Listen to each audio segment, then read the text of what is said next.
So I just came in from seeing the new Amazon Prime film that's coming out called Maxine's Baby. It's the Tyler Perry documentary.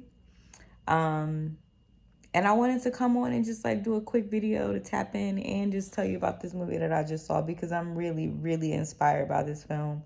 As someone who has been critical of Tyler Perry in the past, just like the work that he's done, I'm like, you cannot knock the fact that this man has shattered records and, really put the whole Atlanta film industry on his back. So I just came from seeing the film. It was an early screening that I got invited to downtown Atlanta at the Rialto Theater.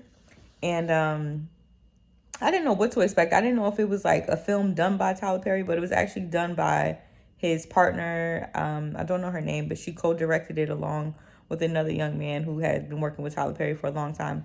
It was so well done.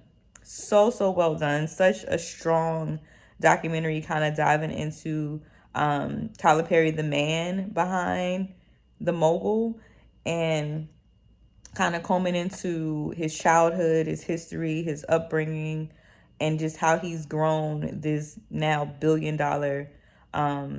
business with Tyler Perry Studios. And three things that I would say I took away from this film. One being, first and foremost, that for someone who brings so much joy to the masses, to such a targeted audience and demographic that he's kind of tapped into, he had a lot of trauma, like a lot of childhood trauma in his upbringing, a lot of abuse and molestation, and I feel like I knew a little bit about that, Tyler Perry's background, but hearing more details about his story and his upbringing, and just knowing that he brings so much joy and laughter, just like you can never judge someone's smile, or just judge a book by its cover. Like, somebody who wears a smile does not mean that they don't come from trauma and pain. I think sometimes we get so like caught up in the fact that, you know, people look happy, or, everything's a joke and it's good times and it's fun. But at the end of the day, you don't know somebody's story and where they've come from and what they've been through. And to still choose joy, to choose the fact that he still wants to work on projects to bring other people joy and make other people smile, like tapping into his own pain and really delivering that to an audience, is like the fact that you can choose joy every day. Like, you can choose to see the glass half full and not half empty, because the things that he's went through and the fact that he turned out just a sane grown man for what we, for all of that we know, is just by the grace of God.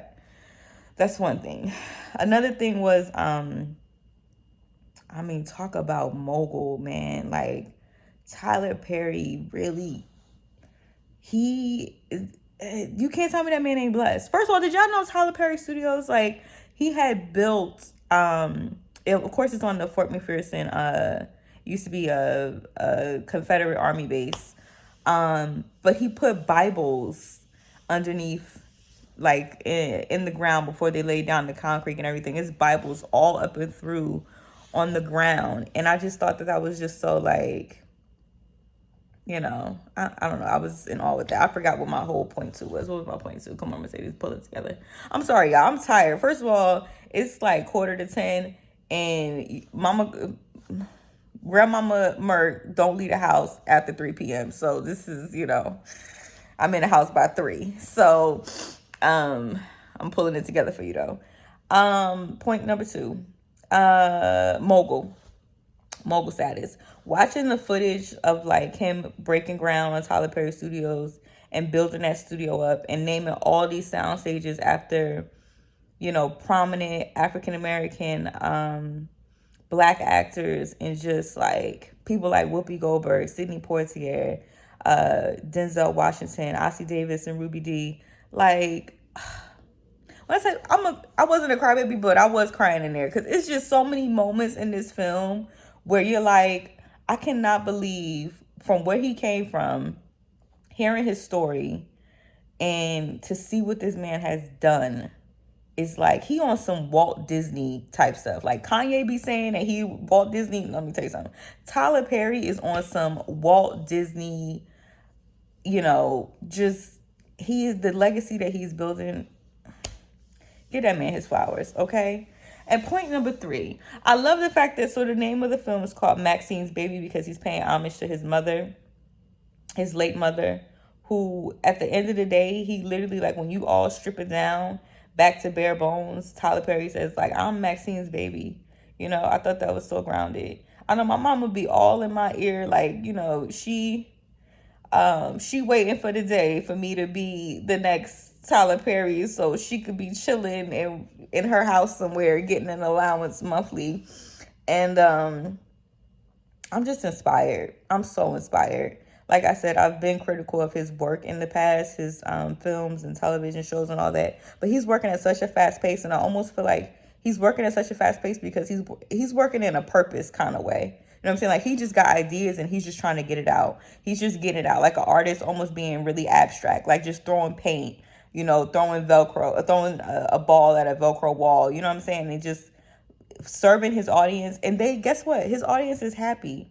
His audience is happy, and they've been continuously fed for decades now. And they continue to show up and support Tyler Perry, everything that he does. So he has built a core audience that he's tapped into, a core market, and I will never say, let me never say never. I will do my absolute best to take all things into consideration now when speaking about Tyler Perry. It's not only about the technicality. Sometimes I could be a little technical when I'm looking at film. It's not only about the technicality and the art of it, He is serving an audience who wants to laugh, who wants to escape, and they love it. So hats off to Mr. Tyler Perry. Kudos to you, sir. I'm inspired. I hope one day that I will inspire people the way you inspired everyone in the theater tonight. So Maxine's Baby will be on Amazon Prime. I don't even know the daggone date, y'all, but I'll put it in the description box. I'm sure it's in my phone somewhere. Check it out. So inspiring. Quickly, I'll say another inspiring. I don't know why I've been into inspiring films lately, but Air, the Michael Jordan Air film. If you haven't seen it, check that one out. I'm going to just throw that out there because I just thought about it. But anyway, have a good night. Go check out Maxine's Baby on Amazon Prime. See ya.